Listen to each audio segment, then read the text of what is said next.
Bahala laging makautang sa amo basta mapalit lang ang bike nga gusto. Bahala laging mabawasan ang allowance basta maka-upgrade lang. Unya mangandam na bako ani, magbilang na bakog abs inig uli nimo dire.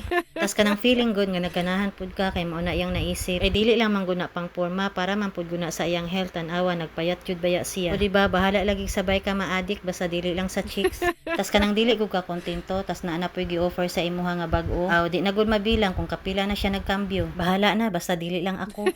Nakatuon lagi tipid sa allowance pati sudan balik-balik na lang. Kay syempre imbis ipalit og sudan iya na lang i-shopping online. Kay para lagi daw sa iyang bike mas maayo daw kung kumpleto. Unya kay dili man na iyang teritoryo ginapark niya iyang bike sa iyang kwarto. Iyang bike iyang kadulog o diba gialisdan ako. Happy lagi siya kung biyernes na day off na. Alas 3 pa lang lagi sa kaadlawon mata na. Syempre excited magbike na. Sa pila ka kilometro inyong maabtan syaro dili mamatcho. Amping lang jud anang dalan hinahinay lang jud og padagan. Amping jud imong bike kay na unsaon na lang kung maguba na palangga baya kaayo nimo na. Sige lagi punas maskin bag ulang napunasan. Sige lagi gilimpyo maskin bag ulang gilimpyuhan. Kulang na lang lagi kanang bike na pud akong silusan.